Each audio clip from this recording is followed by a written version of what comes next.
do Senhor. Eu quero que você abra a tua Bíblia no livro de João, capítulo 6, versículo 48, versículo 49 e o versículo 50. Aleluia! Eu sei que Deus tem uma palavra para o vosso coração nesta noite.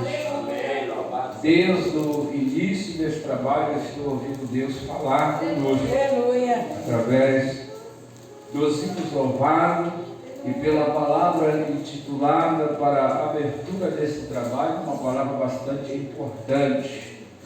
E eu quero, nesta noite, compartilhar com os irmãos uma palavra bastante importante também, que está no livro de João, capítulo 6, e versículo 48, 49 e o 50. Aleluia!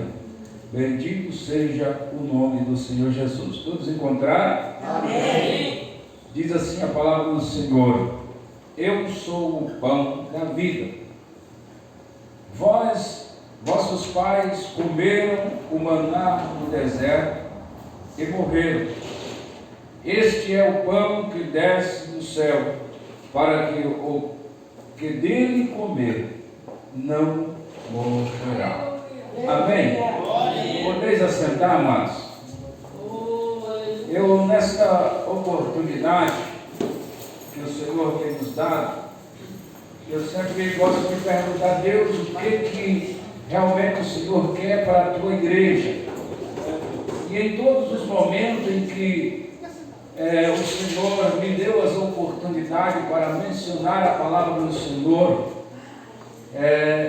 em qualquer ocasião, seja qualquer evento, sempre eu tenho conversado com Deus para que a gente não venha trazer uma palavra daquelas a qual a gente tem o conhecimento.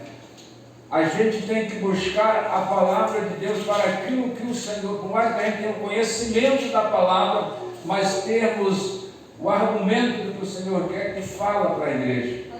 E nesta oportunidade Deus me trouxe a um tema bastante importante, em que Ele, nos períodos em que a qual viveu sobre esta face da terra, como o enviado de Deus para todos nós, para a salvação das nossas vidas. Quando eu olho para a Bíblia Sagrada, eu vou entender que esse texto é um texto bastante difícil para os discípulos. Jesus, vocês vão olhar para a Bíblia, você vai ver que Jesus vai escolher 12 discípulos. E esses 12 discípulos, Jesus caminhava com ele. Jesus já percorria por vários dias ou vários tempos na terra. A Bíblia não vai narrar a história, irmão, do dia a dia de Jesus, mas algumas partes que a Bíblia nos traz é uma parte mais importante.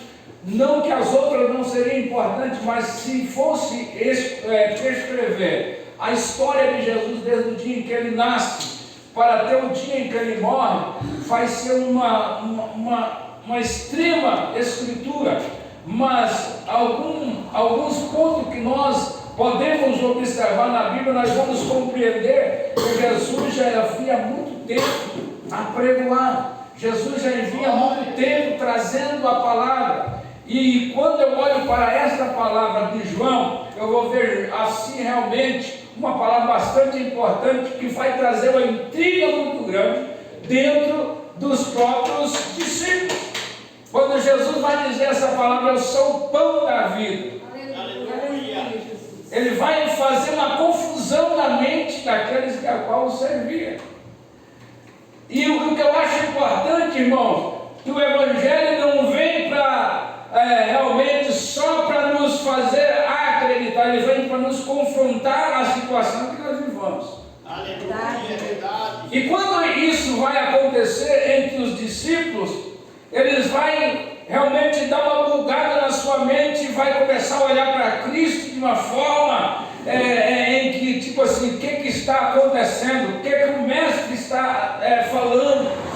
Até hoje nós não temos ouvido ele mencionar desta forma, e ele começa a pronunciar. E quando você vai olhar nesse texto, pastor Gilmar, você vai entender que várias vezes ele vai citar eu sou o pão da vida. Quem come do meu corpo e bebe do meu sangue, o que vai intricar mais eles ainda é quando ele fala: come da minha carne e bebe do meu sangue. Poxa, aqui você vai observar que para quem tem o Espírito Santo, realmente vai entender que Cristo não está falando uma palavra, realmente uma palavra que é daqui. Jesus está falando de algo espiritual. Jesus está falando de algo celestial, porque quando nós observamos, ele vai dizer: olha, os vossos pais comeram maná no deserto, mas todos eles morreram. Porque Cristo vai mostrar isso aqui para eles, mostrando para eles que uma promessa que Deus teria feito para Israel, que passasse pelo mesmo que passou pelo deserto, que viesse a estar habitando em Jerusalém, conhecesse tantos procedimentos. Agora, quando os profetas falam de Jesus Cristo, eles não vão entender os profetas que falam. Por quê? Mais tarde você vai observar que a vinda de Jesus para a vida dos povos de Israel, eles não vão acreditar, eles não vão querer o próprio Cristo. Isso é que me faz entender aqui, irmãos, o termo dessa palavra, quando Jesus vai dizer: eu sou o pão da vida. Jesus já tinha agora tido os profetas que anunciaria a vida do próprio Cristo. Mas quando Jesus vai pronunciar que ele é o pão que desce do céu, os israelitas jamais, os judeus jamais acreditar nisso. Até o discípulo que já estava com eles há alguns dias, o missionário não. Aí Jesus o pastor Gilmar, Jesus vai dizer para eles assim: poxa, será que vocês andam comigo só por causa da comida, da multiplicação? Vocês andam comigo só por causa dos milagres e a situação? Agora, quando eu falo que eu sou o pão da vida, vocês vão descrer do que eu estou falando? O que me intriga aqui, irmãos, é que eles andavam com Cristo, estavam com Cristo, sabiam quem é Cristo, mas eles, quando ouvem essa palavra, eles têm um pé atrás com Jesus. Uma das palavras mais intrigantes do Novo Testamento foi essa. Uma das mensagens mais absurdas que Jesus prega para os discípulos é essa. Quando ele diz que ele é o pão da vida. Se alguém comer da carne dele, ele não morrerá mais, mas terá vida e vida eterna. Quando Jesus estava pronunciando do maná que Deus deu, desceu do céu também, mas eles comeram, mas eles morreram. Foi Deus que enviou o pão. Mas quando agora ele envia o seu próprio filho, ele vai dizer: ele estava me enviando para que vós tenhais vida e vida com abundância. Mas aí eles vão entender de outra forma. Mas é esse aí, não é o Jesus que nasceu da Maria, que é filho de José? E ele com essa loucura dizendo que ele é pão descido do céu. De repente eles começam a dar o caminhar para Jesus e saíram de mão. E o período em que Jesus teria andado na terra, já teria feito muitos discípulos. Os seus 12, que a qual estava com ele, que dormia com ele, que estava sempre com ele em todos os lugares que acampava Jesus, esses ficaram em dúvida e não saíram. Mas os outros discípulos, que a qual já teria conquistado, por intermédio que a qual o próprio Jesus vai dizer que pelos milagres, pelos alimentos que a qual fizeram multiplicar, eles vão realmente questionar Jesus, dizendo: então nos mostra um sinal que tu és esse pão que desce do céu. Irmãos, como que alguém com uma tão grande autoridade como Jesus vem pronunciando uma coisa que não teria ainda acontecido na terra, como multiplicação dos pães, como cura a endemoniada, como aquele aleijado que estava todo torto, estrofiado, teus membros de tanto braço, perna, voltasse tudo ao normal, formasse ao normal, porque às vezes algumas de nascença eles se transformavam aquele aleijume e se tornava uma pessoa saudável. Glória a Deus. Não havia nenhum profeta, não havia nenhum rei, não havia nenhum sacerdote que teria feito esses milagres, mas agora queriam eles um sinal da parte de Deus que esse era o verdadeiro Jesus. Aleluia. Aleluia. Soberano. Se nós soubéssemos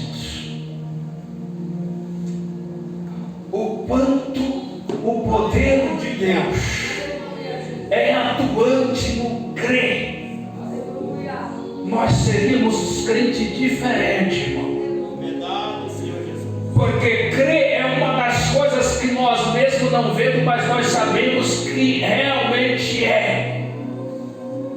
Mas quem agora vê e não crê, o que acontece nessa situação? Mas se realmente eles viam Cristo e não criam em Cristo, eles estavam tendo uma morte espiritual. Eles não tinham a visão aberta para o mundo espiritual. E uma das coisas importantes que eu acho aqui, irmãos, que Jesus vai mencionar dessa forma, e vai sair de uma coisa, daqui a pouco, até o próprio Pedro, ele vai dizer assim: olha, Jesus, o Senhor está pregando muito duro. É por causa disso que eles estão todos eles indo embora. Aí Jesus vai olhar para ele: não querem vós também? Ele olha para os outros discípulos, que Pedro era um dos mais cabeças dos discípulos. Porque quando você vai olhar para a Bíblia, depois da morte de Cristo, em que sepultaram Jesus, Pedro é o primeiro que vai dar linha na pipa, dizendo o vocabulário dos dias atuais. É o primeiro que vai pegar a sua estrada e sair fora. Quem sabe ele dizia assim: a Bíblia não vai mencionar. Olha, se ele que fazia tanto milagre, que fazia tantas coisas, tinha uma palavra tão sábia, eles mataram ele, imagina nós, que somos nós meio, não temos nenhuma sabedoria como ele tinha. Nós vamos também ser mortos. Eu estou pegando o caminho. Se vocês quiserem continuar, o problema é com vocês. E aí, como Pedro sai, como ele era um homem que tinha uma qualidade de convencer as pessoas. Eu olho para Pedro, pastor Gilmar, uma pessoa que tinha uma facilidade de convencer as pessoas a fazer qualquer coisa. E a primeira coisa que Pedro faz quando Jesus morre é de abandonar o barco, de abandonar a fé. E uma das coisas que os dias em que nós estamos vivendo é as dificuldades que nós estamos enfrentando no mundo atual. Muitas das pessoas têm perdido as suas forças e fé em quem vos tem chamado, o que a qual Jesus, sendo morto, ele abriu o parênteses para alcançar todos os tipos de pessoas. E ele vai dizer: quem vem a mim, jamais eu lançarei fora. Jamais eu vou lançar fora aquele que vem a mim, não importa da forma em que ele é. Quando Jesus está dizendo isso aqui, irmãos, ele não está colocando a cor nem de raça, nem nenhuma condição aqui para que ninguém bata o peito dizendo: eu sou o comandante de Jesus. Não, realmente Jesus veio para todos. Aí o que a palavra vai dizer aqui, irmãos? Que Pedro vai dizer assim: Jesus, como eu vou me ausentar da tua presença, ou ir também com eles, pois sendo que só o Senhor tem palavras de salvação. Pedro aqui ele vai entender a potência que era Jesus, mas quando nós olhamos para a Bíblia Sagrada, mais tarde, você vai ver que ele abandona. Então, irmãos, uma coisa eu quero lhe dizer: o mundo espiritual não é feito para super-homens, são feitos para homens e mulheres que servem. E quando você está no meio do deserto, às vezes nós queremos voltar para trás, mas uma coisa nós temos que entender que deserto é para crente, e quando nós estamos no deserto, nós estamos aprendendo a vivenciar o mundo para os céus, ou a caminhada para o céu.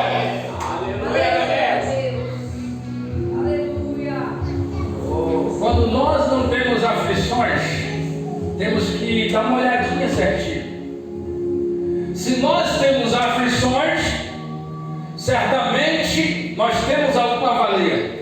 Há um ditado popular pelos homens ou pelas pessoas antigas: ninguém vai apedrejar um pé de limão, vai simplesmente pegar um limão, porque dá bastante e não precisa de muito para a gente saciar a vontade de tomar um suco ou azedar alguma coisa.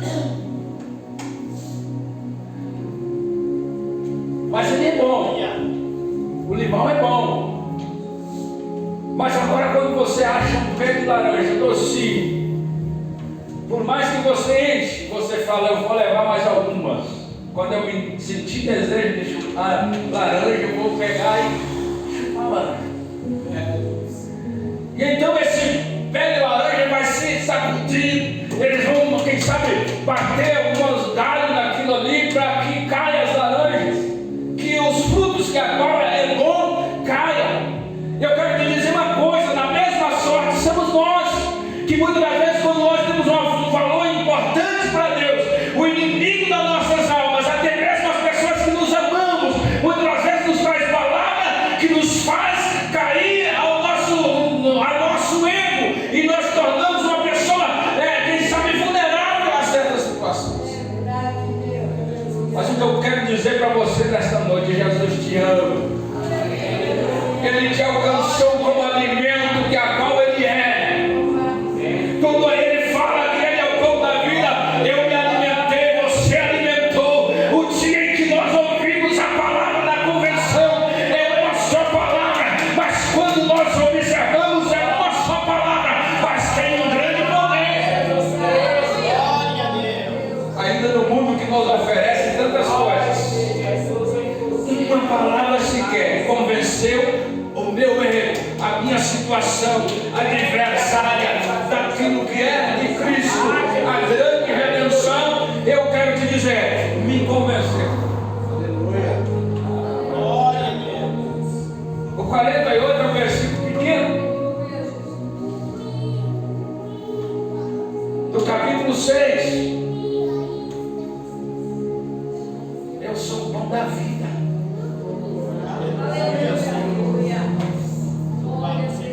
Quando ele disse isso aqui, irmãos, ele está dizendo: no mundo vai ter muitas aflições, mas creia que eu vim para que tenha vidas e vida com abundância. Quando Jesus vai usar parábolas, a qual ele vai refletindo sobre o texto, tanto de Lucas, como de Mateus, como de João, em todos os textos dos evangelhos, você vai ver ele pronunciando alguma coisa. Nesse próprio texto, no capítulo 15, você vai ver ele citando que ele é a videira verdadeira.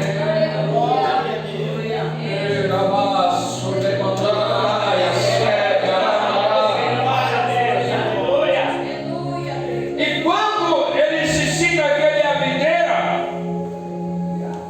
ele vai dizer: e vós sois os ramos, vós sois os galhos.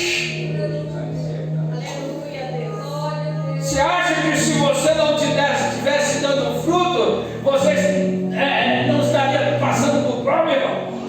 Lembra que eu falei da laranja? Certamente, querido, você crente está passando por tanta prova porque tu está dando fruto. Tem fruto aí, querido.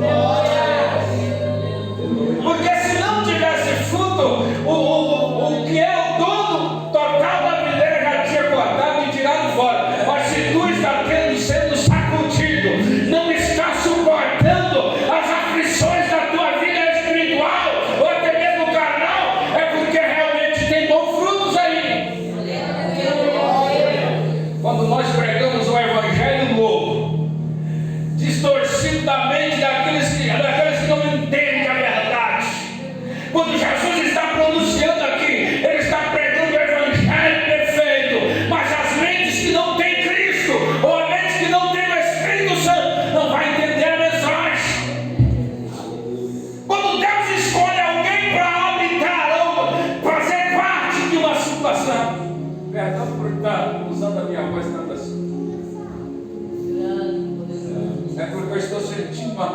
presença nesta noite. Glória. Mãe até prefere lá mandar a graça de séria. Glória a Deus. Quando nós pregamos uma mensagem de confronto, você vai ser taxado como um pregador doido. Um pregador que não tem pata na língua, que está falando coisas que não devem. Alamando que ele é na serra. Porque quando a gente, como disse aqui, a gente entende isso aqui. E quando a direção vem de lá, querido, quando vem de lá, ela desce aqui e vai para saindo pela boca. E eu quero te dizer uma coisa: Deus, Ele é um Deus que a qual tem nos honrado da terra. E quando Ele quer assim agir em meio da nação, em meio à multidão, Ele vai usar o próprio homem. Ele não vai usar, irmão, o jumento, porque tem homem para Ele usar. Glória a Deus. Jesus não, Deus não vai descer do céu, porque Ele já enviou o seu Filho do céu para morrer e fazer o testemunho do que é o Evangelho para as nossas vidas. Então o que esperamos mais? O que eu quero dizer nesta noite, eu tenho me preocupado nos dias em que nós estamos vivendo. Eu tenho chorado com Cristo de uma forma muito angustiante. Porque eu como igreja, eu como pastor, eu como servo, vendo tantas almas morrendo e destinando ao inferno, porque muitas pessoas que morreram este ano, a maioria deles são jovens, adolescentes, que os seus pais, quem sabe, oravam, choravam, jejuavam para eles se converterem. O que eu e você, como igreja, tem feito.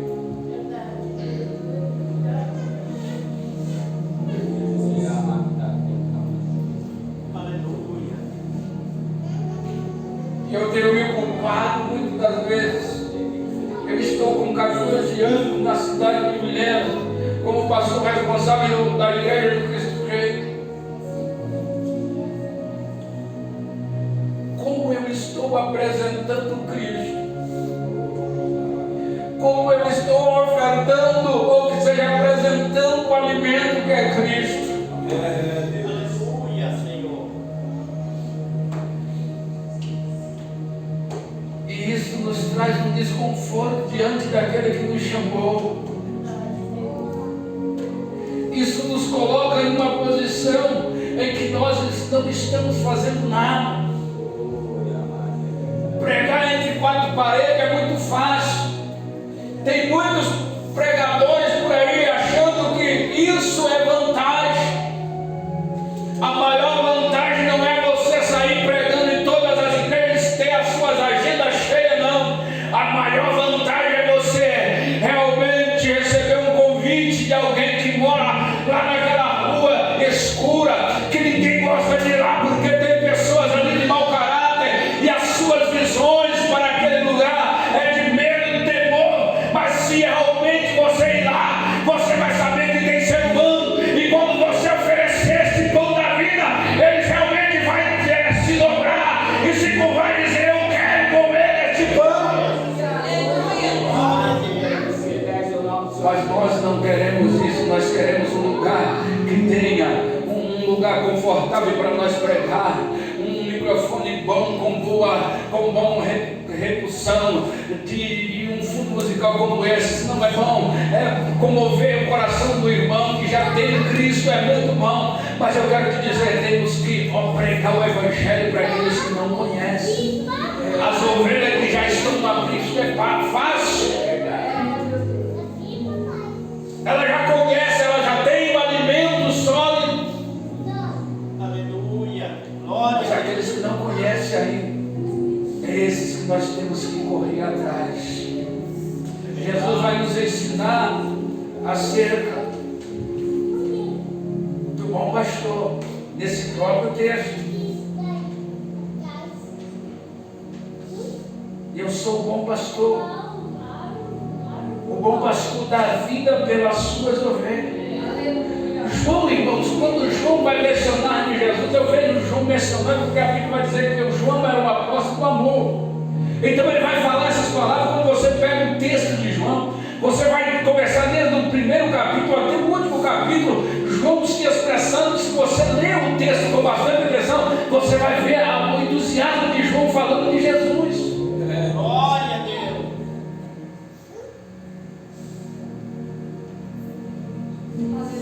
E quando eu olho para a condição que Jesus vai falar dentro dos textos de João, eu sou o bom pastor, e o bom pastor dá a vida pela ovelha. O mercenário não está nem aí, porque ele é pago para realmente. E nós estamos vivendo nos dias em que mercenários não são pastores, mas sim mercenários que são pagos para cuidar das igrejas, e não está nem aí com o que acontece com a ovelha. Não, o pastor deve dar a vida pela ovelha, como Cristo disse, porque uma vez ele já deu a vida dele por a nós. Mas uma coisa eu quero te dizer: se eu vou realmente afastar, porque o pastor é isso, aquilo, outro, aquilo. Não, querido, eu quero te dizer uma coisa: a boa ovelha ouve a voz do pastor, mesmo que ela seja dura, como aqui Cristo aqui pronunciou: eu sou o pão da vida. É uma coisa louca por aqueles dias. Hoje não, nós sabemos, porque ele, depois disso, ele morre. E depois da sua ressurreição, nós vamos saber que tudo isso aqui era algo que nós iríamos ter hoje, o que temos como pregação para os nossos dias.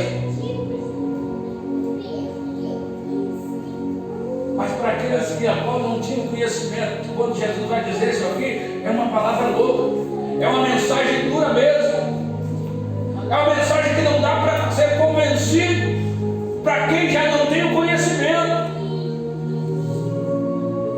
Poxa, como comer uma carne de um humano? Isso é fora do normal. Como beber o sangue, não são vampiros.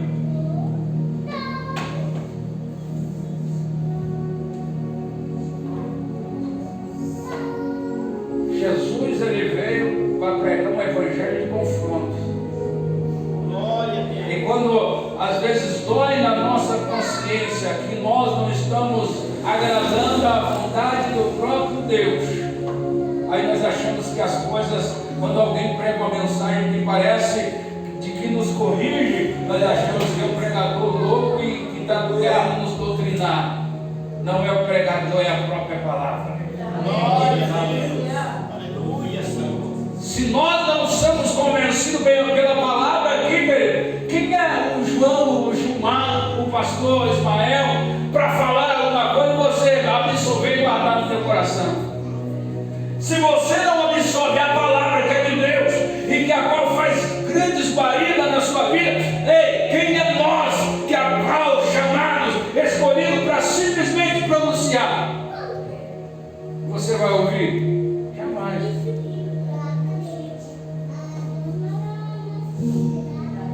Glória a E Deus. os homens, às vezes, por mais que criem estatuto, e às vezes as pessoas preferem seguir estatuto do que a Bíblia Sagrada. Às vezes morre no espiritual, mas obedece o estatuto que é feito por mão de homem. Mas a Bíblia também é feita por mão de homem. Sim, é feita por mão de homem, mas a inspiração vem do Espírito Santo de Deus. Glória a Deus. E tudo que está escrito nela foi inspirada por Deus. A Bíblia própria diz isso. Aleluia. Mas estatuto, eu vou lá e vou fazer umas certas regras, que isso, aquilo, outro não vai ser agressivo, ou isso, aquilo. Não, eu quero dizer uma coisa: quem conhece Bíblia, vive a doutrina da Bíblia. Não vai viver doutrina de pastores. Há muito tempo, às vezes, a igreja tinha uma dificuldade, ou seja, as pessoas tinham dificuldade de ir para a igreja,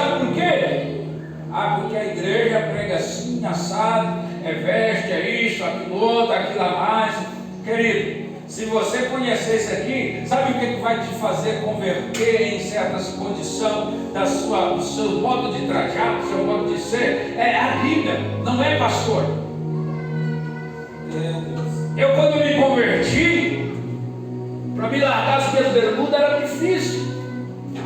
Agora para me usar uma breca social, mais difícil ainda.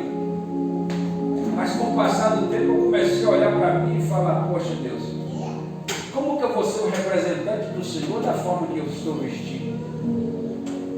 Jesus é o pastor Ismael, vestiu um dos melhores livros, a Bíblia vai dizer, a história vai dizer. Lembra que quando ele foi crucificado, as vestes que ele tinha não estavam nenhuma no seu corpo. Até as suas vestes, a história vai dizer que foram eles dividiram aquelas vestes ali para serem lá.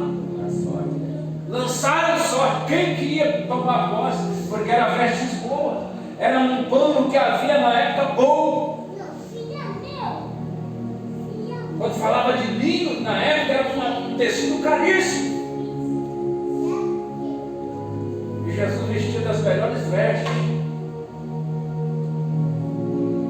As sandálias de Jesus eram boas, velho.